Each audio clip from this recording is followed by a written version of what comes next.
Hey everybody, we're back with more My Hero Academia. We were off last week, right? So we have a lot of stuff to Yeah. cover. First of all, thanks for joining me with my co-hosts here, Isaac Wolf and Leo Rydel. How you guys been this last week? Isaac, I'll start with you. Anything interesting happened while we were on mini break?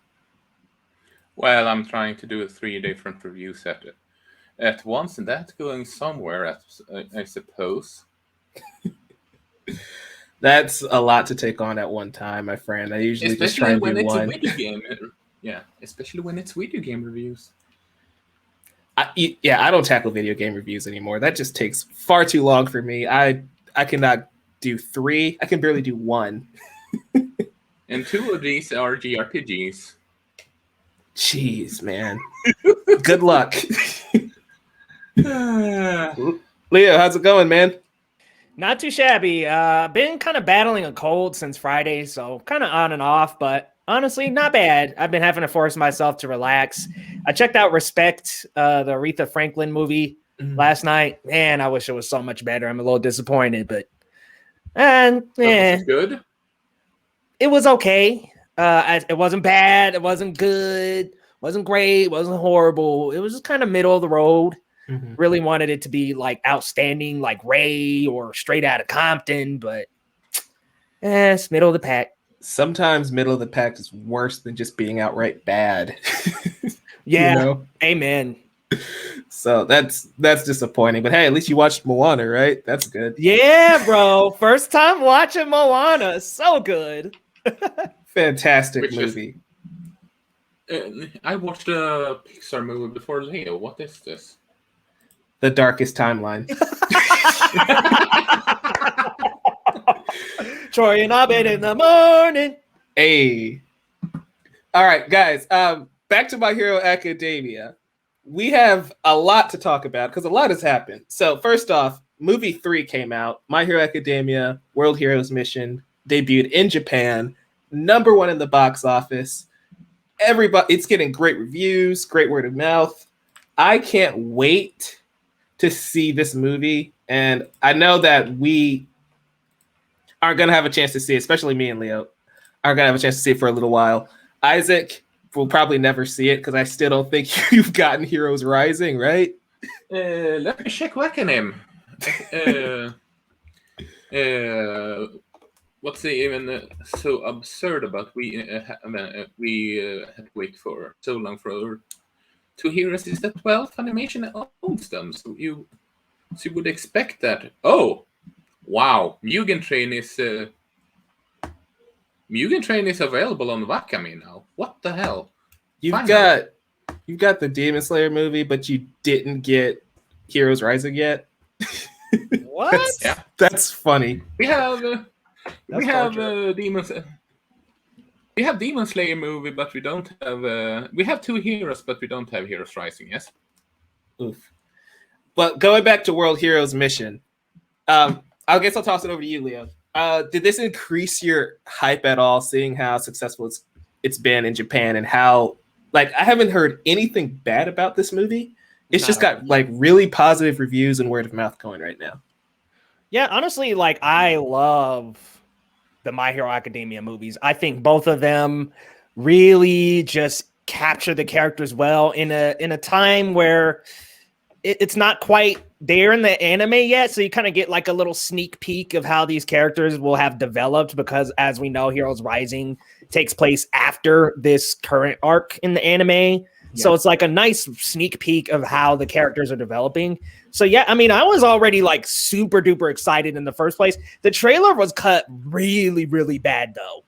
I gotta admit, like when seeing that trailer, I was just like, wait, what is going on? Because it would cut from here to there. And it was like, oh, Deku's like wanted for something. And I'm like, wait, let's focus on that. And it didn't. It kind of went all over the place. It was haphazardly cut, but that didn't dial down my excitement at all. And this just kind of reinforces how excited I was in the first place.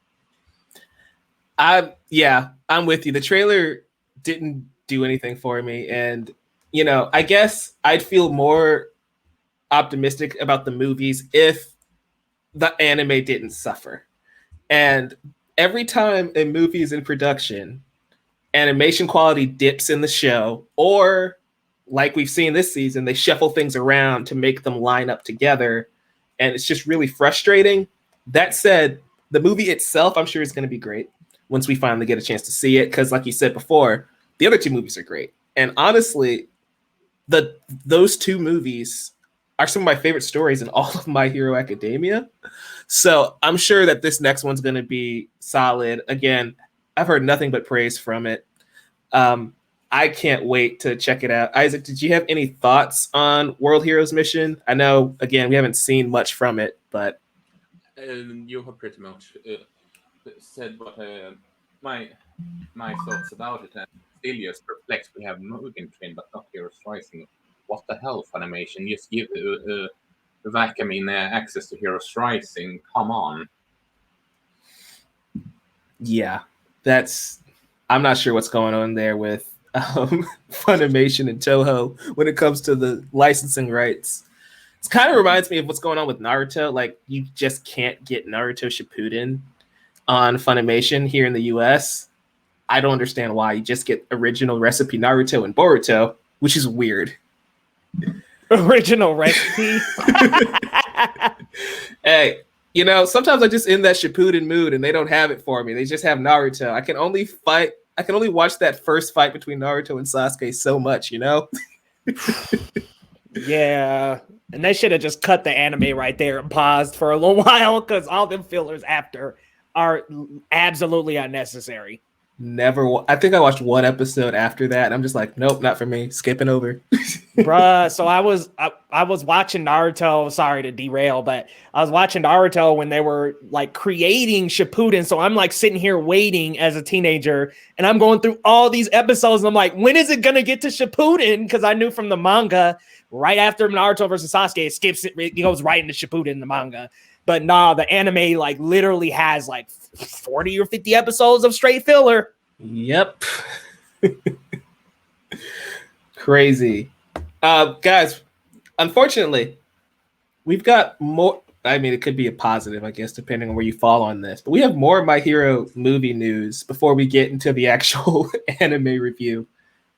So, Isaac, I'm going to let you take the lead on this in a second because you're familiar with the director's work. But the live-action My Hero movie is still a thing. They announced it in 2018. We all kind of just forgot it was going to happen until they announced the director.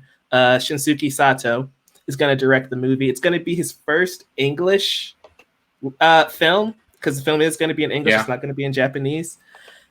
What can you say about his filmography? Because I've never seen any of his works. I know you've seen a couple of them. I haven't seen all of them, but I've seen a couple of them. I have seen Bleach. I have seen yeah. I don't know how you pronounce. I'm sending the name. I always had a problem to pronounce that word, so I'm just sending it in the private chat.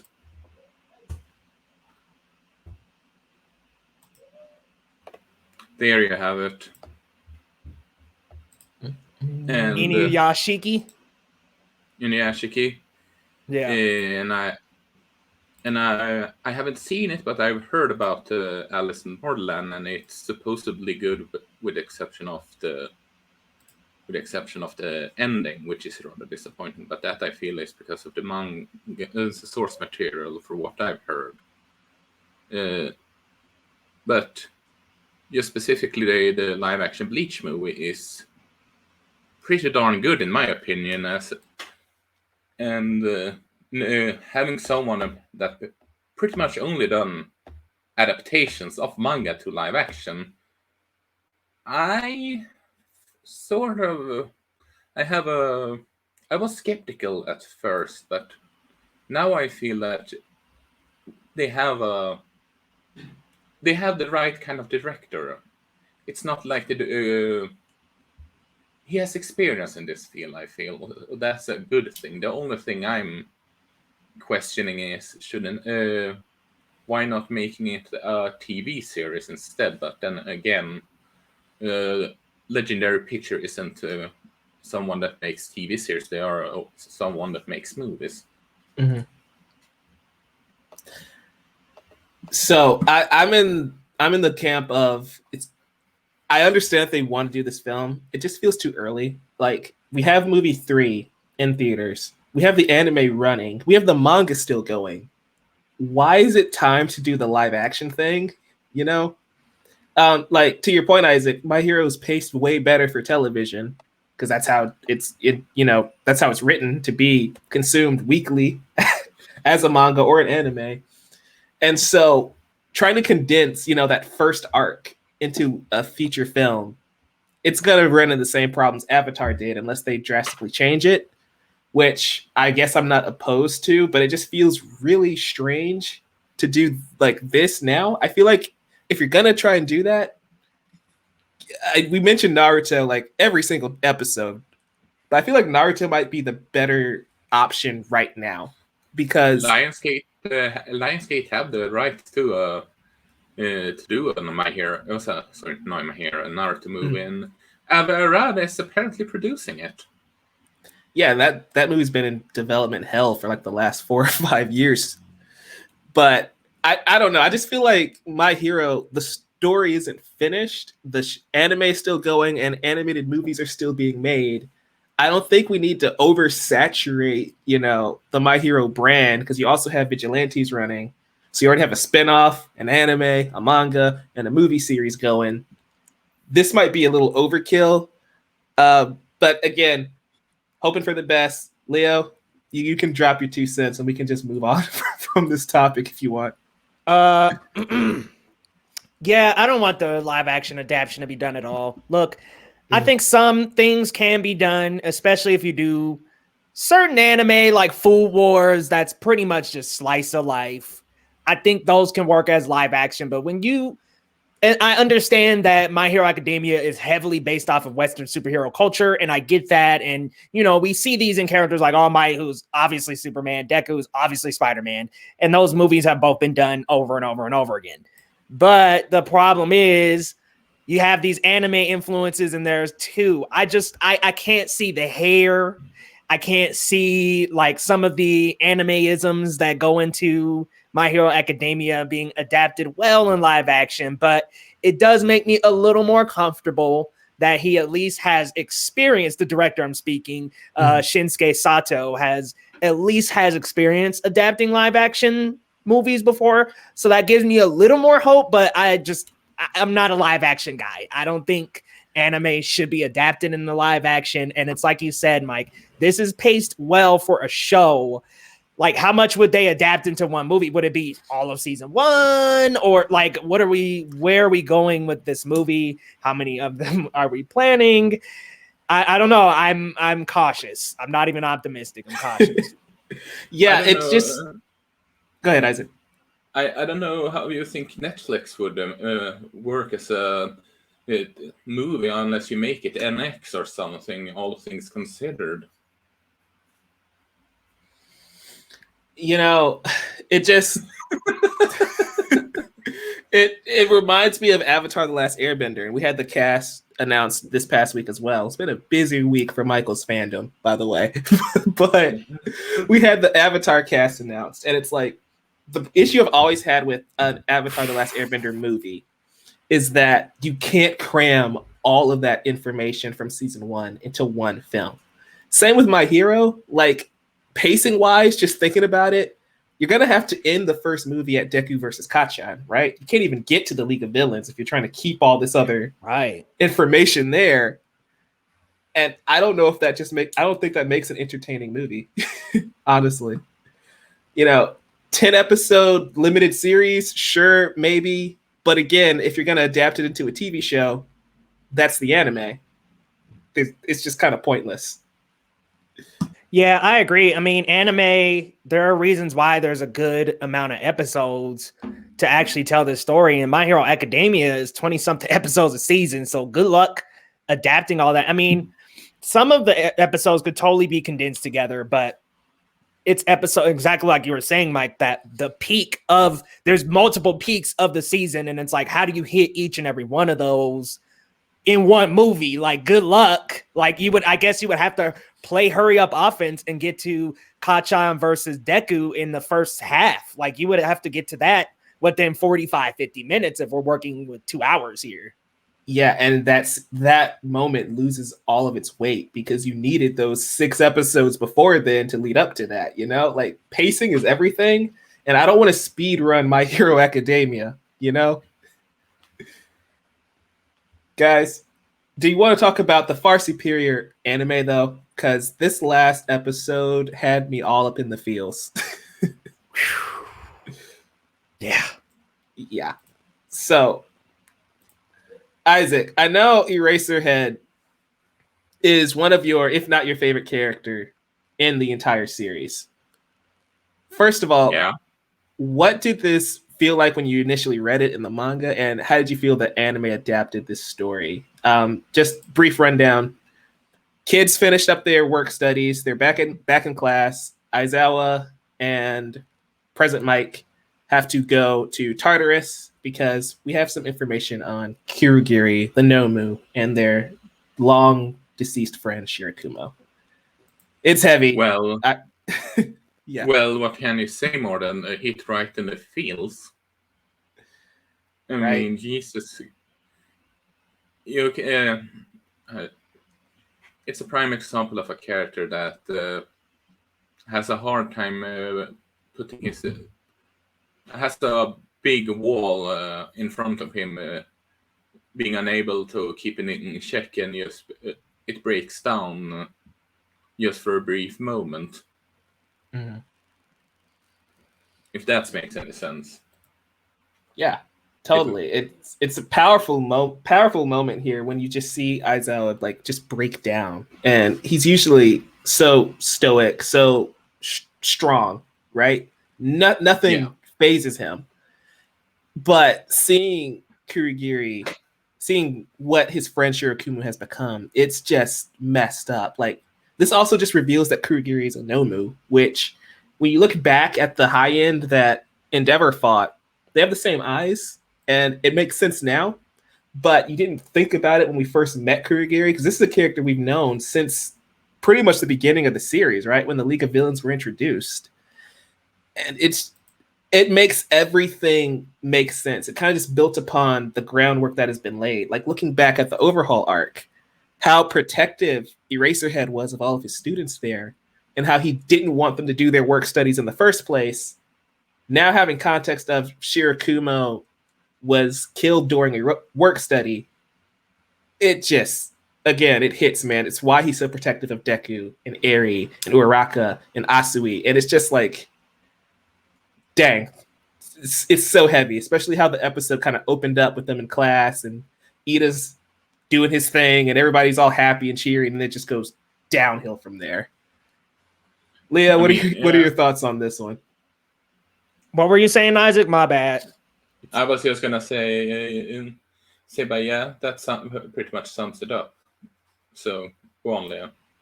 Oh man, so what really helps with good character writing is when you take a character that you know and you actually twist them, give them essentially a complete 180 and show them in ways that we haven't seen before. And this is a prime example of how we haven't seen Aizawa in this way before. We have not seen him this vulnerable. And it's such a beautiful moment because, like you were saying, Mike, he's stoic, he's brave, he's always collected, he's strict, he always kind of has this mask on, but beneath the surface is someone just like the young heroes we know, someone who loves and has friends. And in that very moment when they were trying to pull their friend back, that was like one of the best emotional moments of the series we've gotten so far, just because it's two characters that we don't follow that close, but that we see had a relationship like Bakugo, Shoto, and Deku, or like the big three that is currently at UA, or was currently at, rest in peace, Lemillion. But it's such a great moment between those two characters that we just don't follow that much. And I thought, wow, maybe, especially when I was reading the manga before, I thought maybe they would pull him out. But I think it's more powerful to continue the story that way. Because then if you pull him out, then it's like, okay, Shigaraki and the League of Villains, all of a sudden answers start happening and we start learning too much about them and it would be too convenient. But I like that Horikoshi doesn't go the convenient route, and instead, even when they pull the most vulnerable part of their friend out of the Nomu, still didn't even work. And so it also displays the abilities and powers that All For One has and the influence that he has on this character and on these Nomus. It's such an interesting story to like have a character who we haven't seen yet, but is kind of creeping around in the shadows. Reminds us of Obito a little bit. But yeah, it's really well done, really well executed. And man, when Aizawa was crying, y'all, I was tearing up. I'm like, no, not Aizawa Sensei, man. It's one of those things, like something that would always happen with me growing up with a character like Batman, right? Like when Batman starts crying and breaks down, it's over for me, because it's like, if you got Batman, you got me too, right? You just bawling your eyes out. One of the most interesting parts of this episode was just a little flash to All For One. And again, All For One continues to be the craziest dude ever, considering we've only really seen him once. He straight up says, the reason we keep attacking UA is because the greatest quirks in the country are all gathered in one place. And it's just... Oh, my bad, Mike. My bad. Go ahead. No, it's just so savage. It's like, it makes sense, but dang, man. And then Gran Torino is like, yeah, it's like getting up the scraps from a 3-star restaurant all in one place. But yeah, I like that flash to All For One, because it just displays how much influence he has, even though he's not physically there. He's only been physically there one time throughout the entire series. It's like, damn, how much influence does this guy have to never even have been physically present throughout even in the manga now, still. Right. Sorry, I kind of spoiling a little bit there. But I mean, it's like he's never there, but his influence is always there. Yeah, it reminds me of Fire Lord Ozai in Avatar, but like on a whole other level, because the threat of the Fire Nation was there. But it's like, All For One, he's fought All Might one time, on screen at least. And then it's just like, the rest of the time, you're just terrified, because he basically killed All Might. Like, he's powerless now. But he's still pulling all of the strings behind the scenes. And then you have this doctor experimenting on Shigaraki at the end of the episode. And it's like, you don't know what's going on. One thing I do appreciate about them flipping the arcs, rearranging the arcs on like this, as an anime only, they are so confused. They have no idea what's happening. And I think that twist, that buildup, is actually going to be really, really great when they see the next arc.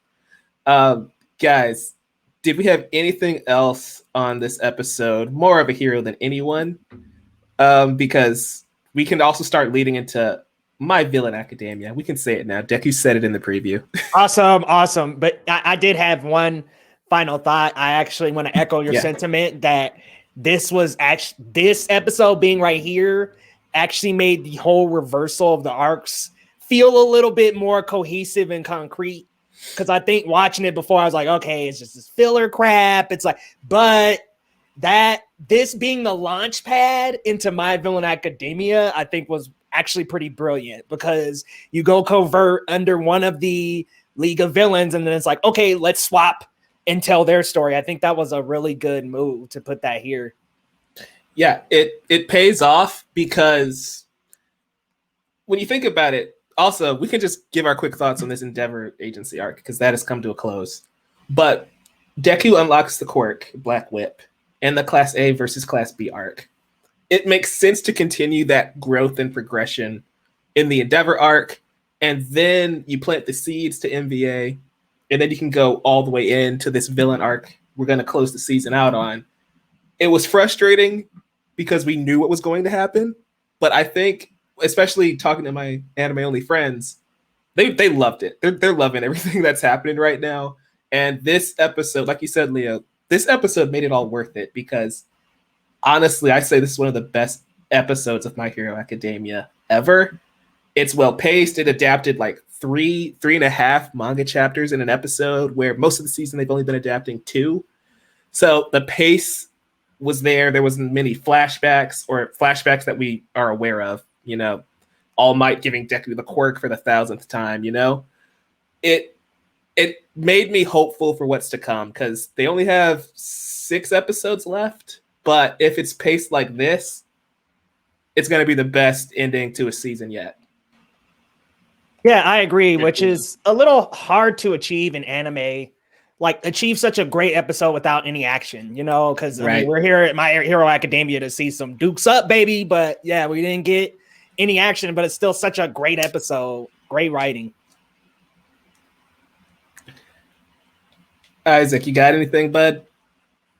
I was just gonna say, now at least makes sense why they didn't did the manga order, so to speak. Finally, it just sucks that we would have how many months in before we just get. Oh, that's why. If you get what I mean. Yeah, just, I totally do. One thing, now that you mentioned it, Leo, there wasn't any action in this episode. So they spent all the action budget on Uraraka picking up a keychain, which was just hilarious.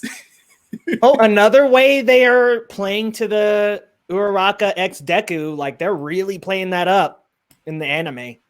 Yep. Yeah. It's like the week's budget went to just animate like one fluid shot of her picking up a keychain. It was great, but it's just like, really? And we couldn't see Black Whip again. Like, damn. Also, Deku just starts bleeding from the head. That whole intro was kind of weird. Oh my god, Bakugo just threw his spike into Deku's head. This motherfucker just brain dead throughout the episode. So funny. And then we have also All Might's weird joke that I honestly didn't get, if I'm being honest, but maybe that's me. I'm glad you mentioned that. It's Japanese wordplay, if you're listening. So him saying "I am here" and "I have cotton candy" they basically sound like he's saying the same word. Watashi wa watashi ga. So he's basically saying, it basically sounds like he's saying "I am here," but he's saying "I have cotton candy." It's dumb Japanese wordplay. I wonder how the dub is gonna make that joke work. It's not that funny. Yeah. It's just a bad pun. We have it in for some reason. Vacuum has it the default in Swedish when in subtitles. When I read the subtitles while he talked and all that, yes, I'm just, what the hell is going on? Because I had any reflection of it from the manga, so to speak. So, I know that my sis also, she hasn't read. I can't recall when she stopped, but she looked at me. What is he saying? I don't get it. Yeah, and it did happen in the manga. In the manga, though, All Might says, "I'm the symbol of sweets," so that made more sense, you know. Yeah. So I assume they're just gonna do that for the English dub. We'll see. Yeah. You guys ready to talk this last manga chapter that came out last week? We didn't have one for this week. Yeah, I'm in. Sweet. Guys, that's it for our My Hero discussion for the anime and the movie news. If you are not caught up on chapter 322 of the manga, this is the time where you have to make like a hero and get out of here. You know, like you got somewhere to be. You got to just jet out. We are going to be discussing chapter 322 of Boku no Hero Academia. This chapter, again, spoiler alert, you see the little scrolly thing at the bottom there. This chapter has one title: Great Explosion Murder God Dynamite. Bakugo's hero name. This was another heavy piece of My Hero content we've had to experience the last couple of weeks. Leo, I'm going to just toss this over to you. This is the Bakugo apology chapter, right? Yep. Oh my God. Incredible. Like, talk about a way to develop a character over so many like chapters, episodes, without ever having said any of this. Mm-hmm. And I mean, they weren't really going to get Deku back until this happened anyway. Let's be real. All of them kept trying. They kept saying, hey, Ida even came out and told him and got vulnerable with Deku and told him about his experiences with him. Deku still wanted to get away from the class. This is exactly what it took for him to like stop, because Bakugo this entire time has just been watching Deku and watching him grow. And even before the quirks, still felt like Deku was better than him. And I just thought, wow, like what a moment of vulnerability that this character so desperately needed.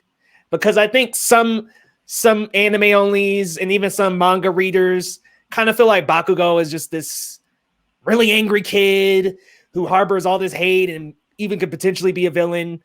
But it's really just anger that he's not good enough, that he always feels like Deku is always a step ahead of him. And I thought, wow, what a beautiful moment for him to say, you remember when I stepped in front of Shigaraki, my body just moved, just like what happened with Deku in episode 1. Yep. Like, what a magical way to come back around to the exact same moment with the opposite character. And not to mention that Bakugo, it's like Bakugo has been there the whole time, watching him grow and grow and grow and feeling smaller and smaller as Deku grows bigger and bigger. But to be able to admit that and to be able to look him in the eye and say, literally, just in one panel, I'm sorry for everything. That's such a big character moment for him. It's like, oh my God, like he was in my top 3, kind of cycling in and out. And I'm like, yeah, that solidified him as number 3 behind Deku and All Might for me. You know, I love the callbacks to, like you said, episode 1, chapter 1, right? So throughout the series, we've always had All Might straight up says a real hero's body will move without thinking. And we've seen that 4 times throughout the series. The first is when Deku is trying to save Bakugo. The second is when we flash back and they're younger and Bakugo kind of falls off of the bridge and Deku runs down there to save him. The next is when Uraraka jumps in when Black Whip is going haywire. And then the last one is when, as Bakugo says, Shigaraki made Swiss cheese out of him. Good. I love that thread of those are 2 of the characters that have to save Midoriya, first of all, but they all have that same All Might trait inside of them. And even in this chapter, Kirishima brings up, I saw on the news this kid who just jumped in to save his friend. That was you, wasn't it? And it's a great callback to when we see Kirishima watching that in season 4, like this past season, that overhaul arc. And it's like that motivated him. And it's just like, that's what All Might did. And Deku's becoming that symbol of peace, right? And I love how Bakugo says you're not walking down a bad path, but you need to stop doing it alone, essentially. We need to save these people together, and that includes you. And like you said, Leo, that we built up this character, and even in this last episode of the anime, he kind of just throws his mask as a shuriken to Deku's skull. It kind of builds this illusion that Bakugo's still this very abrasive kind of bully. But we see him mellowing out, especially in this Endeavor arc. You kind of see like Icy Hot, I'm not your friend, blah, blah, blah. And Deku and Todoroki are kind of just like, yeah, whatever, dude. We're cool with you now. Right. the seeds are being planted slowly. And eventually, this entire last couple arcs, even if we didn't see Bakugo, like there was no doubt in our minds that Bakugo was going to show back up and either kick the crap out of Deku for running away or this apology, which is eventually what wins him over and brings him to UA. And, you know, we've all had problems with Bakugo's character throughout the series, like basically telling Deku to kill himself multiple times. You know, but much like Endeavor, we built up to his redemption, right? We built up to this moment, and I think it's just really well done. Like he did it in front of the entire class. This wasn't a private conversation. He just did it in front of all other 19 kids in class 1A. And I love that there's the panels of them getting older and older. Like it starts as the kids, then it's like before My Hero Academia, then it's them at UA, and then it transfers to them now. And the fact that like Bakugo even admits saving people is how we win just shows that he's like come so far as a hero. Or him even saying Izuku instead of Deku. Yep. Calling him by his full name. Like, look at this. The bros. Usually I have like very detailed notes when we do these conversations, and I'm just going to read my notes to you. All caps. Bakugo apologized with 1,000 question marks. And it's just like that. That's pretty much it, aside from like the UA barrier, which is crazy. Isaac, first off, I want your opinion on this chapter because Leo and I have just been nerding out for like the last 5 minutes. What did you think of chapter 322? First of all, I literally sat down when I read it, and when I read his apology and all that, I literally applaud, just clap my hands and just bravo. And which caused him to become one of my favorite My Hero Academia characters. Actually, it's like you guys said, it's a rather poetic chapter that does many callbacks in a smart way.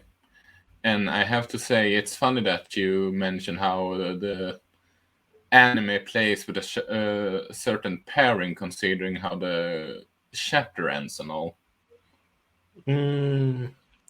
Yeah. Leo mentioned the aging up through the comic panels. I think it was pages 6 and 7. You guys know that's exactly the same framing they do in the first intro, right? Yep. Of season 1. Mm-hmm. And it's like that. Ooh, I can't wait to see them animate that. Especially like we're gonna get to see them talking, and it just slowly transitions. That's gonna be tight. It's good. You know, becoming a manga reader for this series just makes me more excited to see how they animate it. Right? Like season 6 and 7 are going to be incredible. And Isaac, you mentioned the last couple pages here of there's just so much happening. First of all, like Deku finally goes back to UA. And then we have the crowds basically telling him to leave, and he just turns around. And Uraraka has to grab his hand and tell, basically, I don't even know if she's talking to Deku or just the way it's blocked, we're seeing her inner monologue. She's not letting this dude go anywhere ever again. Her, Ida, and Bakugo aren't gonna let Deku run off one more time. And again, re-emphasizing who's gonna save the heroes, which leads back into we need to find All Might because he's with Hero Killer Stain right now. I do have to say, though, I can understand the general public's reactions. That's totally logical, and it would have been made less sense if he didn't have them react like that, in my book, honestly. Yeah, I completely understand, and it's exactly Deku's reasoning. Like, the thing I loved about this whole, I'm going to just call it the Deku retrieval arc, right? The thing that I loved about this entire arc is that Deku never went rogue, right? His logic makes sense. He's too dangerous, especially since All For One and Shigaraki have Ragdoll's search quirk. They know where he is at pretty much all times. You can't just make camp at UA, even with the barrier that connects to Shiketsu High School. Also, you know that barrier is going to have to fall, right? They've set up too much. It's impenetrable. It's nobody can get through this. It's going to get disintegrated by Tomoe Shigaraki. Yeah. Good luck. Yeah, like we already know that it's going to fall. So the question is, what will the heroes and the kids do to keep all those civilians safe? Because Deku's mom is inside of there. That's right. And I don't want to see Mama Midoriya die. Okay, I gotta ask you guys though, like, what important deaths do you think are coming? Because it seems to me that there haven't been that many. Aizawa's survived. All Might has survived up to this point. None of the kids have died. The most impactful deaths have been Shirakumo and Midnight, honestly. And that's been a while. Yeah. So again, like depending what happens at this barrier, it's fair game, honestly, on anybody. All Might is still a prime candidate. You know, I wouldn't be surprised. Like, also, twice his death was huge. Oh yeah, It depends on, like, I could see villains dying because that's the great part of My Hero Academia. We're now invested on both sides of this conflict. Where if Toga dies, that's a huge deal. None of the kids in UA actually have to die, but if the villains die, like if Dabi dies, that's going to be equally messed up. Could you imagine he dies in like Endeavor's arms and Shoto is there? Oh my god, dude. Or even Endeavor dies and Shoto has to now stop Dabi. That sounds a little more realistic with how the story's going. It kind of sounds like the passing of the mantles is like right around the corner. Exactly. Yeah. So I can see something like that happening. Also, just side note, we got a Space Hero 13 face reveal. That was kind of cool. And that just kind of went under the radar because everything else that happened. We've never seen 13 without her helmet. So that was neat. Right. Oh, yeah. I forgot about that. I kind of thought she was just a black hole. I didn't know she had an actual face. Well, look at that. But yeah, Isaac, do you think there's any deaths around the corner that you expect? I have that theory of All Might's death, and it's the I'm still standing by that. I feel that I wouldn't be surprised if their next talk is when he joins the rest of the former wheelers, so to speak. Sure, it will be darn heartbreaking, but like you all said, it's sort of like a passing of the mantle. Feels like more and more, and with how they have handled his character, and he basically has a big death light on him, and could flashlight that could just turn on at any seconds. I do believe he's gonna die soon. If, however, I can see another scenario. He could survive, but if he does, it's because someone attacks him, tries to kill him, but Stain saves him. Mm-hmm. Yeah, because, well, he's All Might, even though he doesn't have the powers like he usually have. I want to throw this theory out. Oh, I'm sorry. Yeah, he just saves All Might out of respect for him. That's what I'm gonna say. I can see that. Yeah. I want to throw this crazy theory out there to you guys. And I'm just going to say, I know that I'm most likely going to be wrong on this, but whose story arc pretty much just wrapped up in this last chapter? I'm just saying Katsuki Bakugo has nothing left story-wise to do except sacrifice himself for Izuku. We know he did that already and survived, but I'm just saying, like there's nothing left character-wise for him to really accomplish aside from becoming like the number one hero or whatever. So that might be a possibility too. I mean, I don't know, because the kind of in Good God, in Heroes Rising, it kind of like feels like it gave us a little piece of what's gonna happen in the end. And maybe it's going to be something similar to that, but like Bakugo was the one that gave up his life. Yeah. Well, again, Heroes Rising was supposed to be like a version of the ending of the series, but Horikoshi decided, I'm going to keep writing this. And he kind of just pitched that idea for the movie, and they made that the film. Yeah, they're like just substitute in a similar All Might, or I'm sorry, a similar All for One guy. It works. It really did, but also looking back, Nine could just be like the prototype Shigaraki. Like they experimented on him, and then we get to My Villain Academia in the War arc and all that stuff. It's like they perfected Nine, and now they're going to do the same process on Shigaraki. I think it actually kind of works if you want to keep it in canon. I don't Is it know. in canon though? Funimation says it is not canon. But- Heroes Rising? No, it's not. Yeah, but Horikoshi left the door open. So I wouldn't be surprised if we see like the kids show back up in the series at a certain point.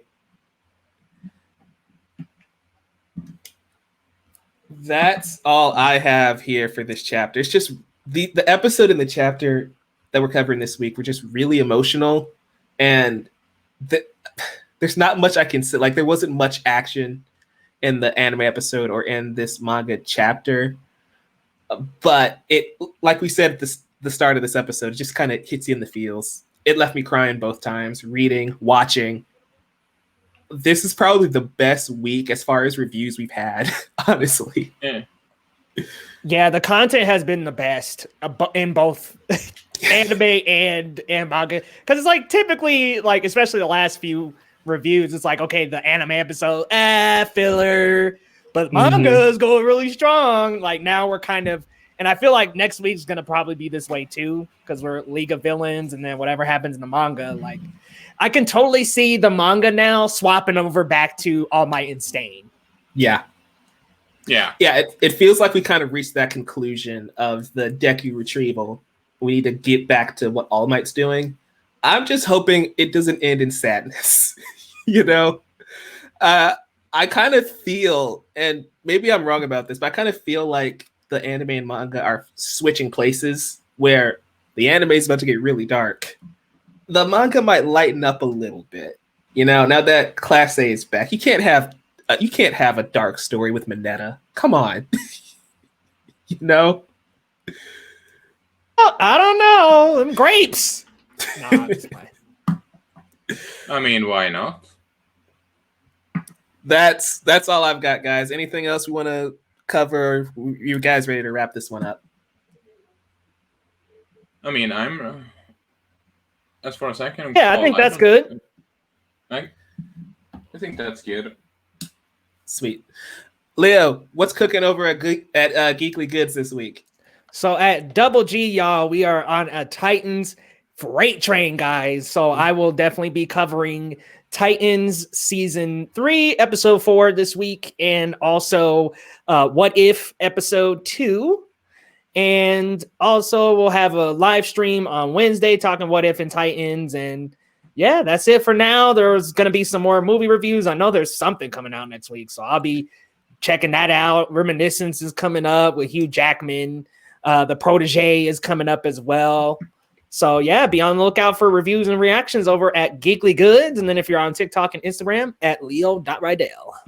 Sweet. I'm so glad Titan season 3 seems to be okay. Like I quit after season 1, so I'm glad my favorite team is finally making a rebound here. Yeah, it's doing a lot better. I'm just gonna say that by now at episode 3, it's a lot better than any of the material we got in season 1 and 2. I might have to jump back in now because you guys know I love me some Titans. Isaac, you and Brandon got anything else going on here at the Otaku, or I know you said you had some reviews coming out, right? Well, when it comes to me and Brandon, first and foremost, we were supposed to review Beastars this week, but we have to postpone it for tomorrow. And we, if the schedule allows, and we are also, if the schedule allows, going to continue our Let's Play of a certain game that we did a while back. So that should be something. I'm sorry for the technical difficulties. I didn't notice that with how we had set up, but I went back and tried some other games with a specific setting, and it seemed to work all fine. And besides that, I'm working on review of the Great Ace Attorney Chronicles Part 1 on Nintendo Switch, the Monster Hunter Stories 2, Wings of Ruin, and Neo The World Ends With You, which is also, both of them is also on Switch. I did a sort of a semi-poll on Twitter on which I would start of the two letters, and the first one that's gonna come out is the Monster Hunter one. I think I'm currently in the end game. I started when I saw pretty much started close to when I posted that post, since there were not that many everyone that said what I should have said Monster Hunter, so I just start Monster Hunting, and now I do believe I'm in the end game. But then again, I know how to fast travel stuff sometimes if I learn the mechanics. Sweet. Looking forward to all of that, honestly. It sounds exciting. You guys can find me at Novice Cinephile on Twitter and Facebook, and the Novice Cinephile on Instagram, on YouTube. Hoping to get a Fooly Cooley reaction up this week. I did react to episode 2, but file got corrupted and didn't save, so we're going to just skip to episode 3 for that. You can also find my musings on Collider.com. I'm going to be writing about Naruto movies and Brooklyn Nine-Nine in the coming week, so stay tuned for that.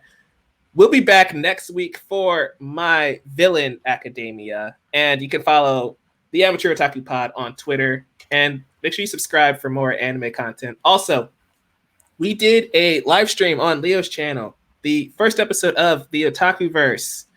Check that out. Great guys over there.